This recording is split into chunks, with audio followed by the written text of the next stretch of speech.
I'm Haley Morrison, and my speech is on personality disorders.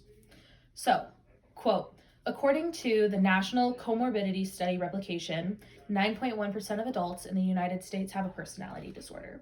Comorbidity being the presence of two or more illnesses in a single person at the same time. So I did the math for the year that this study was done, which was 2007. And with the population, 9.1% of said population is a total of 27,409,200 people. That means that 27,409,200 people were diagnosed with personality disorders and had a personality disorder in that year. So, why you should listen to me. I am a BYU student, so I'm a psych major here in Rexburg, and I am also somebody who was told by a therapist that there is a high chance that I have a personality disorder. And I realize that this is a heavy topic. It's not the happiest, but it is a relevant topic, especially with all the talk and things that are going on in media today. I feel like this is something that as someone who may have a personality disorder, it is appropriate for me to speak on. The definition of a personality disorder is, and I quote, a personality disorder is a type of mental disorder in which you have a rigid and unhealthy pattern of thinking, functioning, and behaving, end quote. So this means that the person can experience a disconnect from others, which leads to trouble perceiving and relating to other people and other situations. This is incredibly important in creating relationships, establishing connections with people, becoming comfortable, things like that, which makes it very hard. And people, quote, being people with personality disorders may have trouble realizing that they have a problem. To them, their thoughts are normal and they often blame others for their problems, end quote. For them, it's a normal, everyday thing, and others are the ones who are abnormal, whereas to someone who doesn't have a personality disorder, the way that someone who does, it may be abnormal, it might be frightening, it might be strange. It's just not quote unquote normal. So there are different criteria needed to be diagnosed with a personality disorder.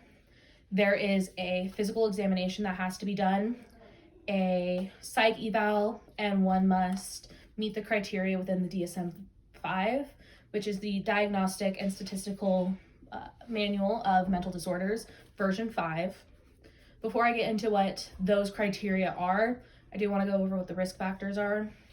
So the risk factors include, and I quote, a family history of personality disorders or other mental illnesses, abusive, unstable, or chaotic family life during childhood, being diagnosed with childhood conduct disorder, and variations in brain chemistry and structure.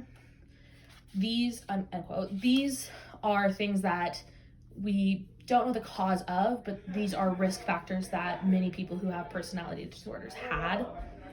So in order to be diagnosed, I mentioned the DSM-5. There are 5 criteria that one must meet to be diagnosed with the overlying criteria of a personality disorder, not the specific topic of like which category they fall into. So the first one being, quote, a significant impairments in self, so your identity or self-direction, and interpersonal, which is empathy or intimacy, functioning. 2, one or more pathological personality trait domains or trait facets. 3, the impairments in personality functioning and individual personality trait expression are relatively stable across time and consistent across situations.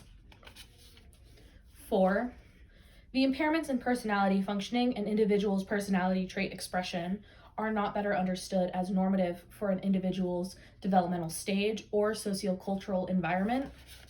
And 5, the last criteria for the DSM-5, is the impairments in personality functioning and individual personality trait expression are not solely due to direct physiological effects of a substance, example being drug abuse or medications, prescription, or a general medical condition such as severe head trauma. So There are three different clusters in a personality disorder. There's cluster A, which is the suspicious cluster, cluster B, which is the emotional and impulsive cluster, and cluster C, which is the anxious cluster. Cluster A involves paranoid personality disorder, which is a struggle to trust people. It's hard to confide in others, and that includes your friends and family. There is a tendency to read into things and see danger and threats in everyday situation. There is schizoid personality disorder, which has no association with schizophrenia. There are no psychotic symptoms with this disorder. Typically, people end up feeling as if they're functioning fairly well.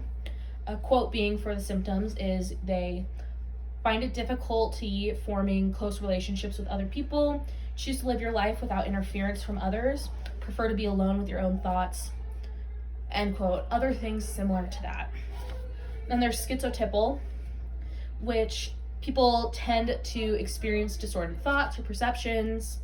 They find it extremely difficult to make friends, close relationships, and hold those relationships. And they tend to be anxious around people who have different beliefs.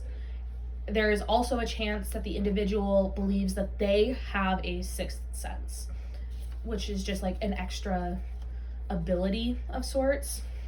Then there's cluster B, which is the emotional and impulsive disorder, this emotional and impulsive cluster. So the first one being antisocial.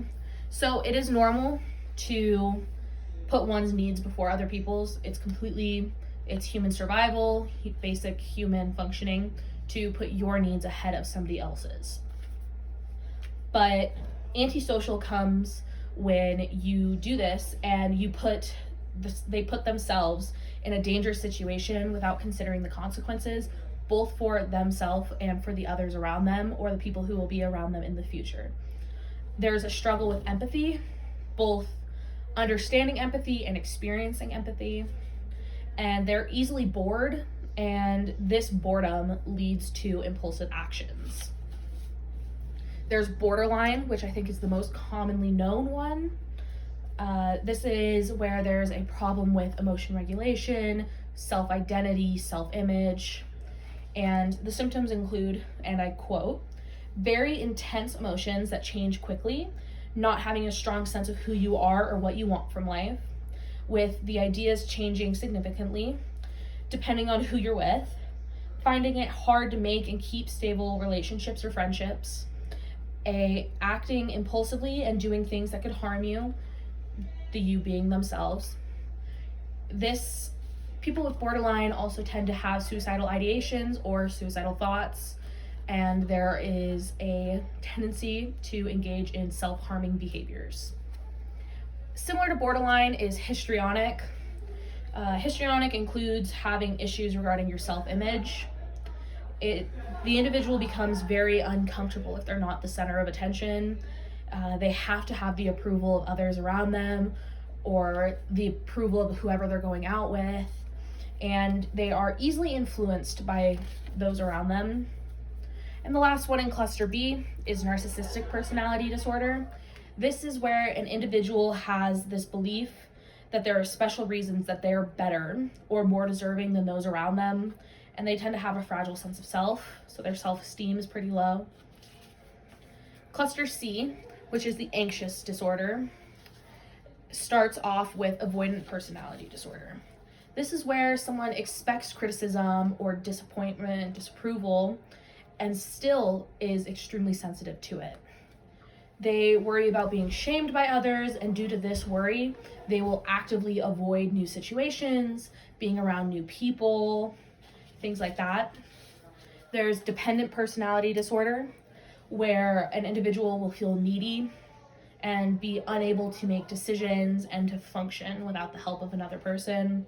They're afraid of being left alone, and because of their inability to function without other people, they often see others as being more capable than themselves. Obsessive compulsive personality disorder is our final one in this cluster. This is different than obsessive compulsive disorder or OCD. It is because this is a personality trait, not a behavior. So the symptoms for obsessive compulsive personality disorder include, and I quote, a need to keep everything in order and under control, have unrealistically high standards for yourself and others, think yours is the best way of doing things, worry about you or others making mistakes, and feel very anxious if things aren't perfect. Sorry. This is different than a personality. This is a personality disorder. It's not a behavior. It isn't something that one can just cognitively think about and change.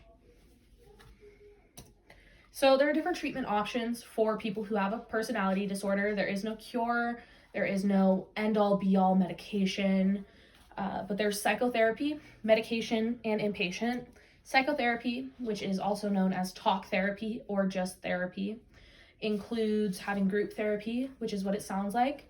It is where a group of people meet together. They have like a similar issue, a similar trauma, a similar disorder, and they work together to get through it or to cope.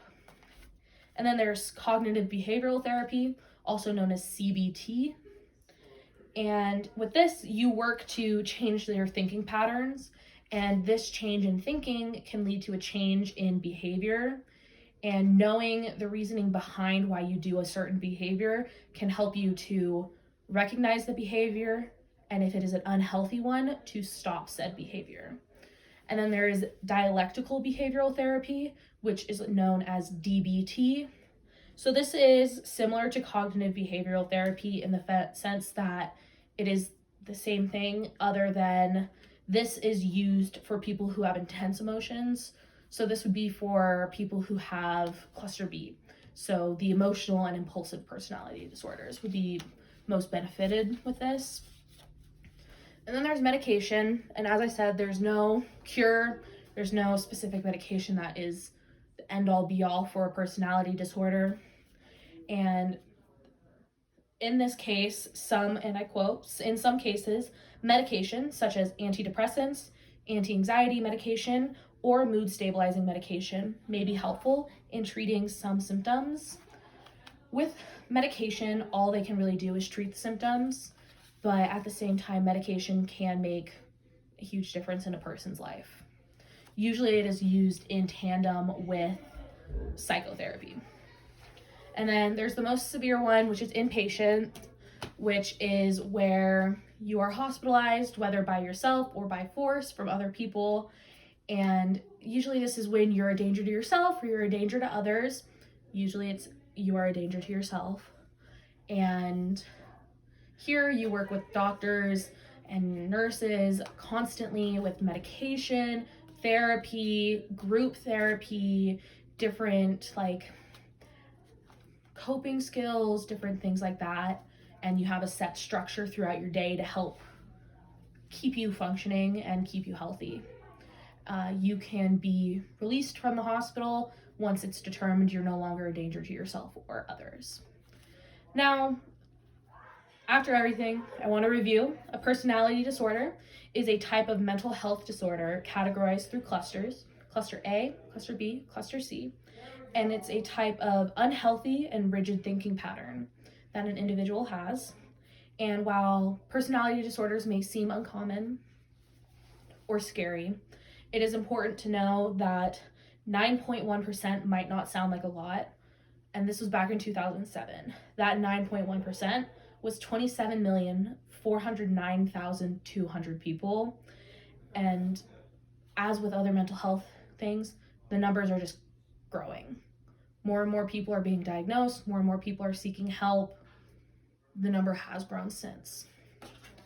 And while a personality disorder does affect every aspect of an individual's life, it doesn't mean that they can't have a normal, happy life. It doesn't mean they can't function and they can't live out their life like everybody else. It just means they have to take some extra steps and do some extra things to achieve that same sense of normalcy.